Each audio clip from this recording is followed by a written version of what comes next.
Hello everyone, welcome to spark of classes. This is Suman Yadav. आज हम पढ़ने वाले हैं मेंडलिज्म के बारे में। मेंडलिज्म का सीधा साधा ये मतलब है कि मेंडल ने जो जो बातें कही थी उनके बारे में हमें पढ़ना है। बिकॉज एक बात तो आपको नोट करनी है कि Mendel is the father of genetics. ठीक है, मेंडल कौन है? Mendel is father of genetics. पूरा नाम बताऊं तो ग्रेगर ग्रेगर जॉन मेंडल। ठीक है, ग्रेगर जॉन मेंडल कौन है? He is the father of genetics. ठीक है, फादर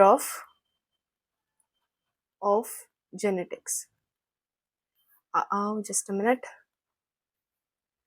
जेनेटिक्स, ये जेनेटिक्स के फादर कहलाते हैं बिकॉज इन्होंने ही जेनेटिक्स की शुरुआत की थी। तो इनके बारे में हमें थोड़ा सा पढ़ना है। ठीक है, क्या पढ़ना है? देखो, अगर मैं बात करूं मेंडल की, इनको शॉर्ट में मेंडल बोल सकते हो। बार बार हम ग्रेगर जॉन मेंडल तो नहीं बोलने जाएंगे, इनको शॉर्ट में हम क्या कह देंगे? मेंडल। आई एम सॉरी, मैं बार बार ए लिख दे रही हूँ, this should be E. Okay, Mendel. Okay, Mendel, right. तो देखो, मेंडल ने मतलब कुछ बातें दी थी, उन बातों को हम पढ़ेंगे। मेंडल का वर्क कितने टाइम से लेकर के कितने टाइम था, ये भी हमको देखना है। तो मेंडल वर्कड फॉर 7 years। इन्होंने 7 सालों तक वर्क किया था। You must remember this years. ठीक है, आपसे कभी कभी नीट वगैरह में या फिर किसी भी कम्पिटेटिव एग्जाम में या बोर्ड एग्जाम में भी ऑप्शनल क्वेश्चन की तरह पे कभी पूछ सकता है। सो मेंडल वर्क फॉर 7 years। कौन से वो 7 year थे? 1856 से लेकर के 1863, 1856 टू 1863। ये 7 years मेंडल ने वर्क किए थे। ठीक है, अब वर्क किया था तो कहीं तो अपने आप को दिखाएंगे ना। वर्क कर रखा है तो अपने तक तो रखा नहीं होगा, कभी तो दिखाया होगा, तभी दुनिया को पता चला। तो इन्होंने 2 साल बाद, इनको 2 साल लग गए अपना कॉन्फिडेंस गेन करने में, और 2 साल बाद इन्होंने क्या किया? अपने पेपर एक रिलीज किया। ही released he released his work in a journal। ठीक है, एक जर्नल जैसे कि न्यूज़पेपर वगैरह होते हैं, वैसे रिसर्च के जर्नल निकलते हैं। ठीक है, पेपर के फॉर्म में लिखा हुआ निकलता है, उसी को हम जर्नल कहते हैं। जर्नल इन 1865, 2 साल बाद। इनका वर्क 63 में खत्म हो गया था, लेकिन 65 को इन्होंने पहली बार दुनिया के सामने अपना प्रस्ताव रखा कि देखो, मैंने ये वर्क किया है और मुझे ये रिजल्ट मिला है। तो इसके आधार पे मैंने 3 रूल दिए हैं। इन रूल्स के बारे में मेंडल ने पहली बार एक जर्नल में छापा था, जो 1865 में रिलीज किया गया था। ठीक है, लेकिन कुछ ऐसे रीजन थे जिसकी वजह से इनकी बातों को माना नहीं गया। तो वो कौन से रीजन है, अभी हम देखेंगे। एक और बात जान लो, मेंडल को 7 वर्ड से बड़ा प्रेम है। देखो, 7 सालों तक वर्क किया, 7 कैरेक्टर्स पे वर्क किया, कैरेक्टर्स पे वर्क किया। किसके 7 कैरेक्टर्स थे? पी प्लांट के, पी प्लांट। तो आप लिखना, Mendel worked for 7 years, 1856 to 1863, and his work was release in a journal. ठीक है, इन 1865। और he worked on 7 characters of pea plant. Pea plant का साइंटिफिक नेम होता है पाइसम, पाइसम सटाइवम। बेटा, एक बात हमेशा ध्यान रखना कि जब भी आप साइंटिफिक नेम लिखते हो तो 2 वर्ड आपको कम से कम दिखेंगे। पहला जो वर्ड होगा उसका फर्स्ट लेटर आपको कैपिटल लेटर रखना है, दूसरे वर्ड का फर्स्ट लेटर आपको स्मॉल लेटर रखना है। ठीक है, और इन दोनों को अंडरलाइन करना जरूरी है। अंडरलाइन भी आप सेपरेटली करोगे, एक ही लाइन से अंडरलाइन नहीं कर दोगे। ये नियम होते हैं कोई भी साइंटिफिक नाम लिखने के लिए। ठीक है, तो Mendel worked on P plant, इसको गार्डन पी भी कहा जाता है। जो आप पी खाते हो ना, उसी पी की बात कर रहे हैं। ठीक है, तो गार्डन पी प्लांट कहा जाता है, जिसका साइंटिफिक नेम है पाइसम सटाइवम। ओके, इतनी सी बात थी मेंडल के बारे में।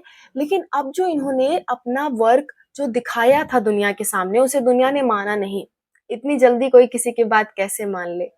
क्योंकि मेंडल क्या थे ना, मेंडल एक प्रिस्ट थे। जैसे मंदिर वगैरह में पुजारी होते हैं, मस्जिद में मौलवी होते हैं, वैसे ही चर्च में प्रिस्ट होते हैं, जिसे आप फादर नाम से जानते हो, फादर कहते हो, या पोप भी कहा जाता है उनको। ठीक है, तो मेंडल एक तो प्रिस्ट थे।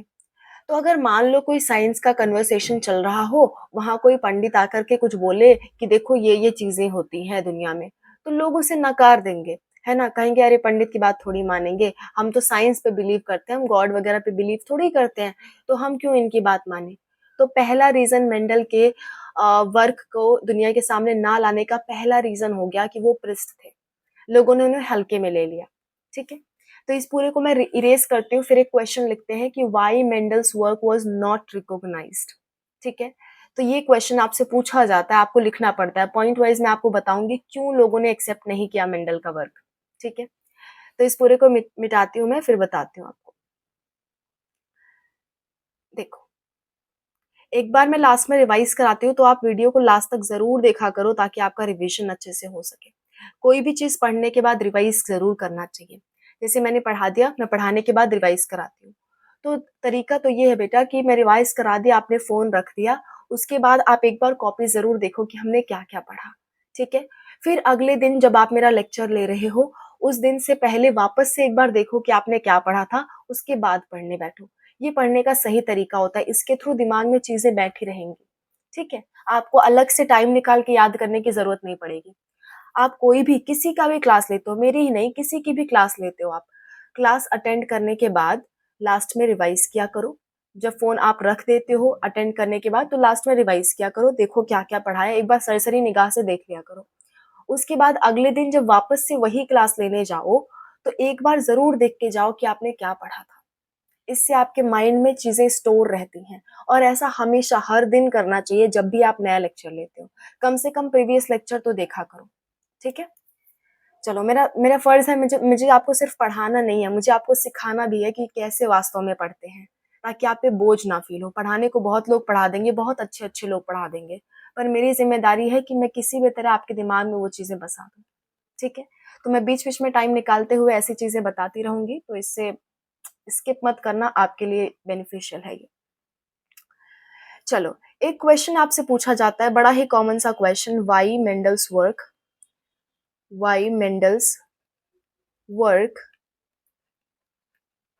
रिमेन अनरिकॉग्नाइज्ड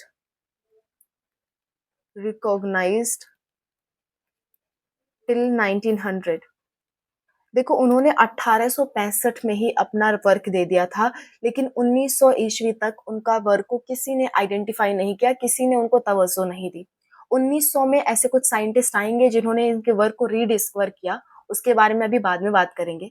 पहले ये तो देख लें कि क्यों लोगों ने उनको रिकॉग्नाइज़ नहीं किया, क्यों उनकी बात नहीं मानी गई, ठीक है? तो इसका पहला रीज़न हम लिख लेते हैं, first reason that Mendel was pressed. Mendel just a minute, मैं एक-एक वर्ड खा जाती हूँ, आप मत खाना, ठीक है? Mendel Mendel work was unrecognised recognised because of following reason. अच्छा, मैं ये फालतू में मैंने लिखवा दिया पर कोई बात नहीं, पॉइंट अभी लिखेंगे, ठीक है? एक्चुअली क्या है ना, मेरे इस समय एग्ज़ाम चल रहे हैं, तो एग्ज़ाम जब रिटन एग्ज़ाम होता है तो हम हेडिंग लिख के ये ज़रूर लिख देते हैं कि फॉलोइंग रीज़न की वजह से ये हुआ, तो हमारी 2 लाइन बढ़ जाती है। तो ऐसा आप भी कर सकते हो वैसे, तो मेरी आदत पड़ गई है ऐसे लाइन बढ़ाने वाली। Mendel work was recognised because unrecognised because of following reasons,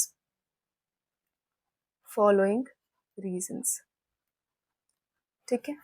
कौन-कौन से रीज़न थे भाई? पहला रीज़न था Mendel was pressed. Mendel was pressed. Mendel एक प्रेस्ट था, फादर था, चर्च का पादरी था, जिसकी वज़ह से लोगों ने उनकी बात मानी ही नहीं। अरे! पंडित लोग क्या बताएँगे? ऐसा टाइप वाला लोगों की सोच थी, ऐसा टाइप वाला वैज्ञानिकों की सोच थी। मेरी सोच नहीं है बेटा, आप मुझे ब्लेम मत करना कि मैम ऐसा क्यों कह रही हैं। एक बार मुझे चेक करना पड़ता है ये ऑन है कि नहीं, अदरवाइज़ मैं बनाते चली जाऊँगी और वीडियो रिकॉर्ड ही नहीं होता। सो मेंडल वाज़ प्राइज़्ड, ठीक है? So scientists scientists do not focus well whatever Mendel represented. जो भी मेंडल ने रिप्रेजेंट किया उनके सामने में लोगों ने उन्हें हल्के में लिया, रिप्रेजेंटेड।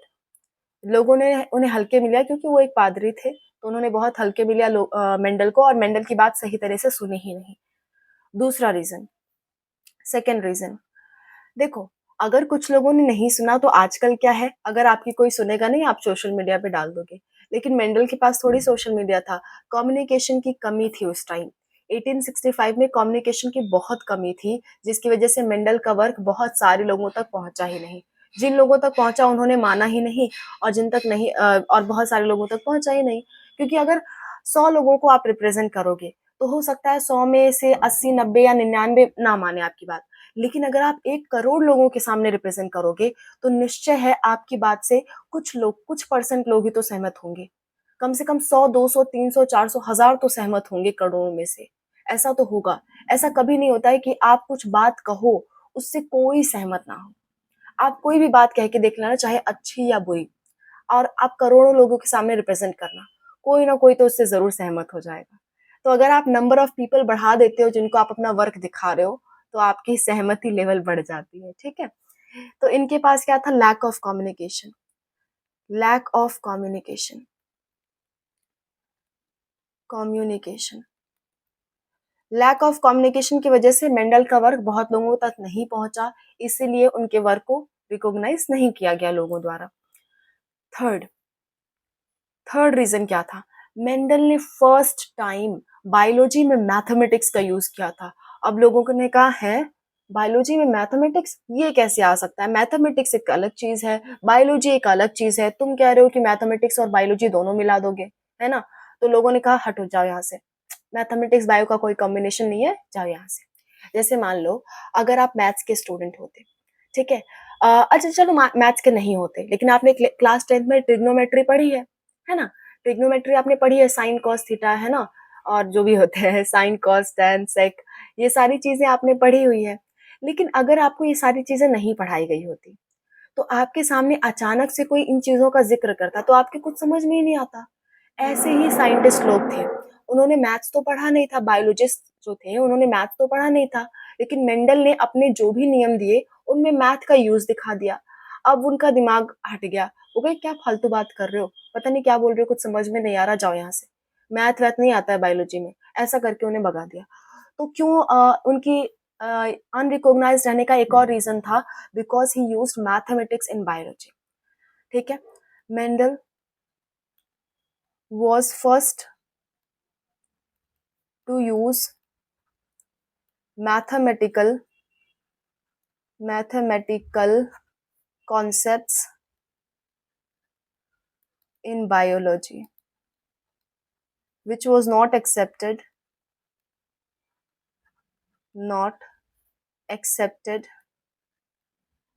by many scientists, ठीक है? जब इन्होंने मैथ का यूज कर लिया तो ज्यादातर लोगों ने एक्सेप्ट ही नहीं किया, कहा हटो यहाँ से, मुझे कुछ नहीं समझ में आ रहा। उन लोगों ने, होता है ना कभी कभी, आप, हो सकता है आपको कोई चीज सही बता रहा हो, लेकिन अगर आपको समझ में नहीं आता तो आप उसे गलत मान लेते हो। ऐसा नहीं सोचना चाहिए। आपको ध्यान से सुनना चाहिए कि सामने वाला पर्सन कह क्या रहा है। अपने पेरेंट्स की बात कर लो, हो सकता है वो कुछ सिखा रहे हो आपको, और आपको लगे अरे फालतू बात कर रहे हैं, क्या बात कर रहे हैं। हो सकता है आपके वो समझ में नहीं आ रहा हो, इसलिए आपको फालतू लग रहा हो, ठीक है? तो इन सब बातों का थोड़ा ध्यान रखा करो। एजुकेशन का मतलब यही होता है कि आप अपने माइंड के लेवल को ब्रॉड करो, आप अपने बिहेवियर में चेंज लाओ। एजुकेशन सिर्फ आपको फिजिक्स, केमिस्ट्री, बायोलॉजी नहीं सिखाती है। पढ़ाई आपको ये सिखाती है कि जीने का ढंग कैसा होना चाहिए। आपको स्ट्रगल सिखाती है पढ़ाई। कोई चीज़ अगर आपको याद नहीं होती है, एग्ज़ाम के लिए आप अपीयर होते हो, तो आपको अपने जीवन की कठिनाइयों से फेस करना सिखाती है पढ़ाई। ठीक है, लोग कहते हैं ना पढ़ाई ये सब कहाँ काम आता है, तो बेटा यही काम आता है। आप जो स्ट्रगल कर रहे हो ना, ये स्ट्रगल आपके लाइफ में हर उस मोमेंट पे काम आएगा, जहाँ आपको स्ट्रगल करने की ज़रूरत पड़ेगी। जैसे मान लो, आप पहाड़ चढ़ रहे हो, ठीक है? आप नहीं चढ़ पा रहे, थोड़ा-सा रह गया, और आप कभी दिमाग में सोचो, अरे मेरा एक बार एग्ज़ाम था और थोड़ा-सा रह गया था, लेकिन फिर भी मैंने उसे कवर कर लिया था अपनी मेहनत से। तो वो जो मेहनत आपने की थी ना उस समय, वो मेहनत वहाँ काम आएगी, क्योंकि आपका एक माइंडसेट बन चुका है कि आप चीज़ों को क्रॉस कर सकते हो, ठीक है? तो ये चीज़ें पढ़ाई से जनरेट होती हैं। खैर, आज बहुत बातें कर रही हूँ मैं, कोई बात नहीं, ये बातें भी ज़रूरी है। चौथा देख लेते हैं, चौथा, ठीक है? मैं इसको इरेज़ कर दे रही हूँ, फिर चौथा देख लेते हैं। चौथा पॉइंट जो मेंडल का था, जिस वजह से उनका वर्क अनरिकॉग्नाइज्ड रहा, वो मैं लिख दे रही हूँ। Fourth point, Mendel discussed about factors. Mendel के ना हमेशा मेंडल ने जो भी नियम दिए उनमें फैक्टर वर्ड का बड़ा उपयोग है। फैक्टर एक्चुअल में हमारे जीन या अलील हैं। आप आजकल उसे जीन या अलील कहते हो, मैं पढ़ा चुकी हूँ जीन और अलील क्या है। लेकिन मेंडल को ये बात नहीं मालूम थी। मेंडल ने कहा फैक्टर, क्योंकि उस समय जीन और अलील की डिस्कवरी हुई ही नहीं थी जब उन्होंने ये नियम निकाले। सोचो कितना उन्होंने दिमाग लगाया होगा। आपको मालूम ही नहीं फैक्टर और जीन होता है, लेकिन उस पे आपने सारे नियम दे दिए, है ना? कुछ तो दिमाग लगाया होगा। तो उन्होंने उन चीज़ों को फैक्टर कह दिया, क्योंकि मैथ्स में जो चीज़ नहीं मालूम होती है उसे कह देते हैं एक्स फैक्टर, वाई फैक्टर, ऐसे कह देते हैं। तो ये मैथमेटिक्स थोड़ा पढ़े हुए थे तो मैथ का दिमाग लगाते थे। तो इन्होंने जीन या अलील को क्या कह दिया? फैक्टर्स। ठीक है? फैक्टर्स एक्चुअल में आज के ज़माने में क्या है? जीन या अलील है। जीन या अलील को ही हम क्या कहते हैं?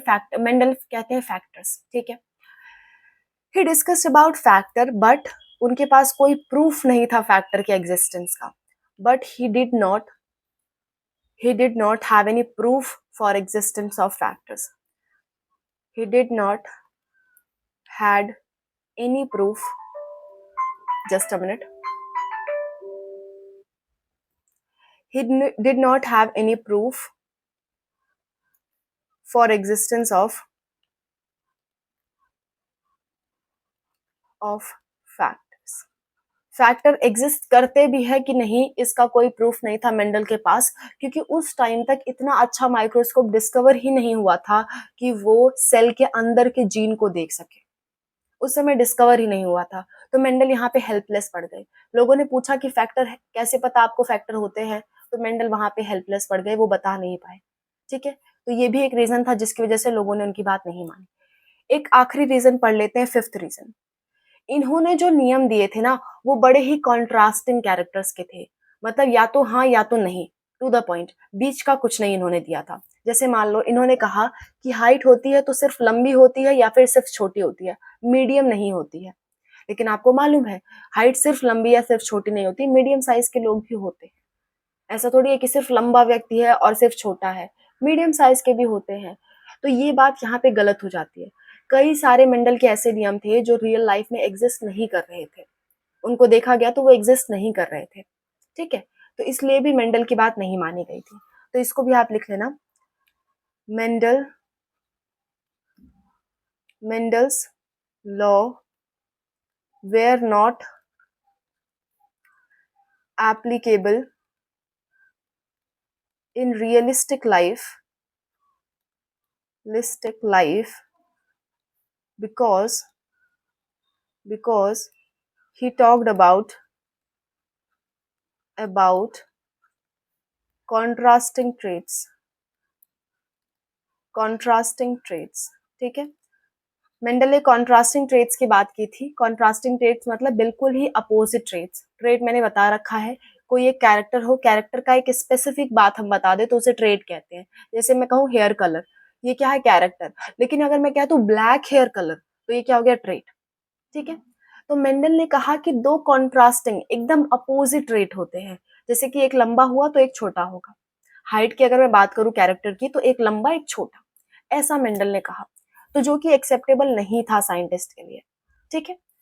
तो ये 5 पॉइंट आप जरूर लिखना। आपको लॉन्ग आंसर क्वेश्चन में पूछा जा सकता है कि why Mendel's work was unrecognised till 1900।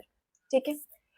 तो ये सारी चीजें मैं इरेज करती हूँ। उसके बाद हम एक और चीज पढ़ेंगे कि मेंडल ने जो अपना वर्क दिया था वो 1900 में किसने डिस्कवर किया। रीडिस्कवर हुआ ना, तो किसने किया, ये भी चीजें हमें देखनी होगी। ठीक है? मैं इस पूरे को इरेज कर देती हूँ। मेंडल का वर्क भी पढ़ेंगे, मेंडल ने किस किस चीजों पे वर्क किया था, सारी बातें हम पढ़ेंगे। ठीक है? तो एक क्वेश्चन आपका यहाँ बनता है, next question, who discovered who rediscovered, क्योंकि डिस्कवरी तो मेंडल ने कर दी थी, तो वापस से किसने डिस्कवर किया? Who rediscovered Mendel's work